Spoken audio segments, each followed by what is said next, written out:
সূত্র মারফত খবর পাওয়া যাচ্ছে যে আরাবুল ইসলাম সাহেব আইএসএফ এ জয়েন করবেন, কি বলছেন? আমরা নেবো না, একদম নেবো না, বলে দিলাম।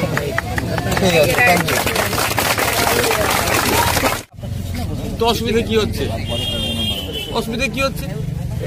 তৃণমূল তার মতো করে রাজনীতি করবে, আইএসএফ আইএসএফ এর মতো করবে, সিপিএম সিপিএম এর মতো করবে, বিজেপি বিজেপি, কংগ্রেস কংগ্রেস, যার ইচ্ছা যেরকম ভাবে রাজনীতি করবে। আর কেউ যদি ধমকে চমকানো করতে যায় তাহলে ছাড়াবে না, 100 বার থাকবে। এটা গণতান্ত্রিক রাষ্ট্র। বা পশ্চিমবাংলায় মানুষ যে যার মতো, যার দল যাকে ভালো লাগবে সে তার দল করবে, তার কোনো সমস্যা নেই আমার। এই কাছে ঘুরঘুর করছে, এটাও তো হতে পারে আইএসএফ এর আদর্শ সব দেখছে, বিগত দিনেও দেখেছে, হয়তো গা ঘাসাচ্ছে, আগামী দিনে আইএসএফ এর ঝান্ডা ধরবে, ভিতর থেকে অনেক যোগাযোগ রাখছে। শওকত বাবু যেভাবে এদেরকে শোষণ করছে না, এরাও ব্যতিব্যস্ত হয়ে পড়েছে। আমি ওটা বলতে পারছি না, তবে একটা কথা বলছি, শওকত সাহেব বড় নেতা কোনোদিনের জন্য চাইবে না সবসময় বোমাবাজি, মারামারি, হানাহানি করবে, এটা দেখাতে চাই। শুধু শওকত সাহেব নয়, আরো যারা আছে তাদেরকে এরা কোনোদিন নেতা করতে দেবে না, এদের মারামারির কাজে লাগাবে। এই কি একটা কোর কমিটি থেকে দেখলাম সেখানে হলো, সেখানে শওকত সাহেবের নাম নেই, অলরেডি সে শওকত সাহেব। এটা অনেক বিতর্ক আছে, অনেক তর্ক আছে। শুধু একটা কথা আমি বলবো, যে গরু দুধ দেয় তাকে লালন পালন করবে, দুধ দেওয়া বন্ধ হয়ে গেলেই তাকে বাজারে তুলবে। আরাবুল ইসলাম সাহেব এতদিন দুধ দিচ্ছিল, আরাবুল ইসলাম সাহেবকে লালন পালন করেছে, খাইয়ে দাইয়ে হষ্টপুষ্ট করে রেখেছিল। যে এই দুধ দেওয়া বন্ধ করে দিয়েছে, ওই আমাদের তো মামলা ছিল, আরো অনেক মামলাতে জেল খাটিয়ে দিয়েছে। তো আমি এখন দেখছি, এবার যেন মনে হচ্ছে শাহজাহান শেখের পরে শওকত সাহেবের মধ্যে একটা টার্গেট মনে হচ্ছে, আমার যতটুকু বুঝতে পারছি। যদিও যে অন্যায় করেছে সে অন্যায়ের ছাড় নেই, তাকে শাস্তি ভোগ করতেই হবে। কারণ আপনারা জানেন এসটিএফ কদিন আগে জীবনতলা থানাতে একটা এফআইআর করেছে, কি কার্তুজ উদ্ধার হয়েছে। সেই অ্যাকচুয়াল উদ্ধারের হেভি অংশ হয়েছিল কিন্তু উত্তর 24 পরগনায়, দক্ষিণ 24 পরগনায় নিয়ে এসে আবার জীবনতলা থানাতে এখানে এফআইআর হলো। এটাও কিন্তু আমার কারো যদি ভালো লাগে দিলে দেবে, কালো পতাকা দেখার হলে দেবে। আমি জিজ্ঞাসা করবো কেন দিচ্ছ, তার জিজ্ঞাসা করবো যদি সুযোগ পাই যে কেন দিচ্ছ ভাই। যদি যুক্তিসঙ্গত থাকে বলবো আর একটা বেশি করে কালো পতাকা দিয়ে আরো 2বার গোসল গান বলে আমার নামে, এই যুক্তির বাইরে হয় বোঝানোর চেষ্টা করবো। একটা কথা বলো ভাই, ওইসব বাদে অন্য কথা বলো, ওদের নাম কম নাও না ভাই। তাহলে রীতিময় কেন নষ্ট করছে ওদের সাথে? কি বিজেপির সত্যিকারের লড়াই? যদি বিজেপির সত্যিকারের লড়াই থাকতো এতক্ষণ শুভেন্দু অধিকারী জেলের মধ্যে থাকতো, দিলীপ ঘোষ, কান্ত মজুমদাররা জেলের মধ্যে থাকতো। যেভাবে একটা ধর্মকে টার্গেট করে, মাদ্রাসা শিক্ষা প্রতিষ্ঠানকে টার্গেট করে বাজে মন্তব্য করে যাচ্ছে, ওদের লড়াই তো আমাদের সাথে, যারা ধর্মনিরপেক্ষ, যারা গণতান্ত্রিক শক্তিকে আরো শক্তিশালী করতে চাইছে, যারা গণতন্ত্রের প্রতিষ্ঠা করতে চাইছে, তাদের বিরুদ্ধে লড়াই এদের।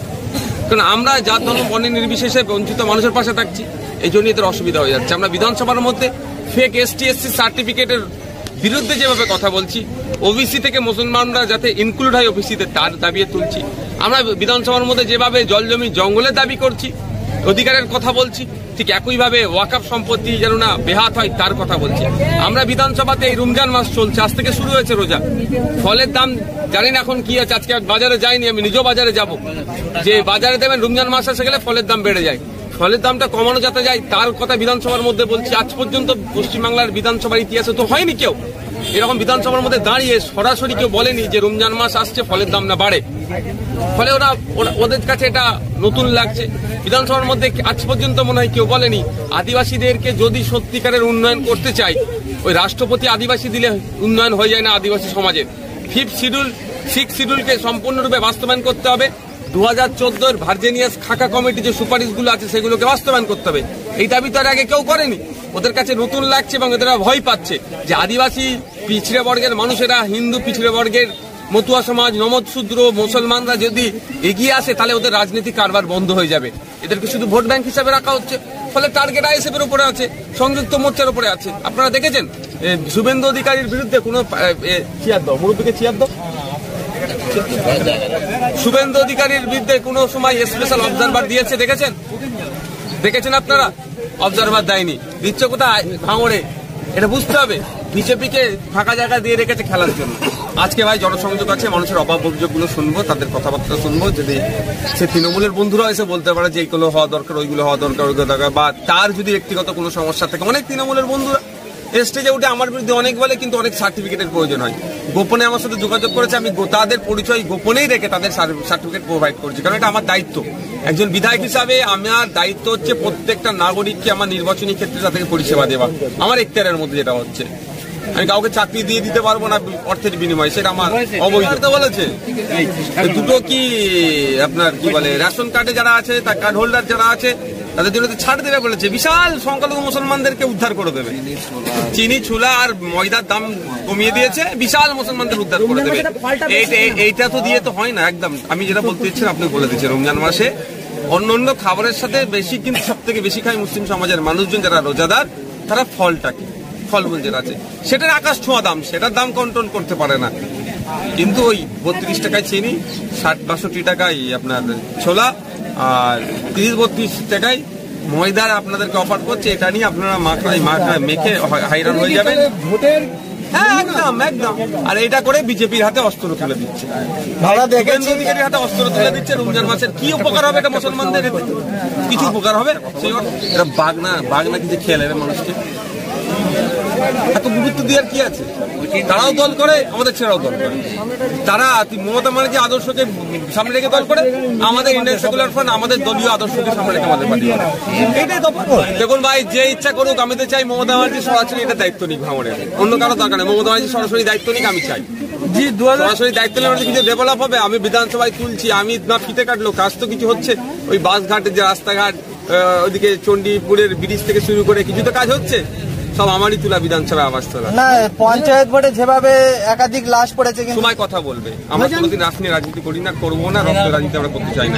জি, 2026 অতি নিকটে, আর কিছুদিন বাকি আছে। তো দেখছি ভাঙড়ের বিভিন্ন অঞ্চলে বা বুথে বুথে গিয়ে জনসংযোগ স্থাপন করছেন, এটা কি 2026-এর প্রস্তুতি? 2021 থেকে শুরু করেছি আমি, জেতার পর থেকে শুরু করেছি। আমি বিভিন্ন সময় বিভিন্ন অঞ্চলে যাই।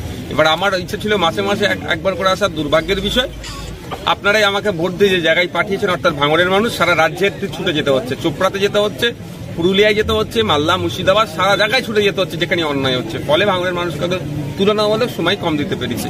রমজান কিন্তু একটা কথা তো, যেখানে যাচ্ছি ভাঙড়ের বিধায়ক তো বলছে, চোপড়াতে গেলেও ভাঙড়ের বিধায়ক, মালদাতে গেলেও ভাঙড়ের বিধায়ক, মুর্শিদাবাদে গেলেও মালগড়ের বিধায়ক, ভাঙড়ের বিধায়ক, পুরুলিয়াতে গেলেও ভাঙড়ের বিধায়ক। সেই ভাঙড়ের বিধায়ক এসেছে তাদের পাশে দাঁড়াতে, এটা ভাঙড়বাসীর একটা বড় অ্যাচিভমেন্ট।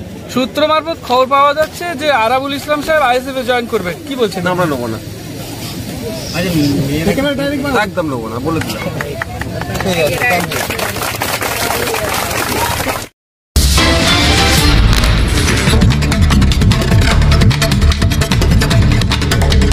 আপনারাও চোখ রাখবেন আপনার কণ্ঠ, আপনাদের কণ্ঠ ইনসাফ টিভি।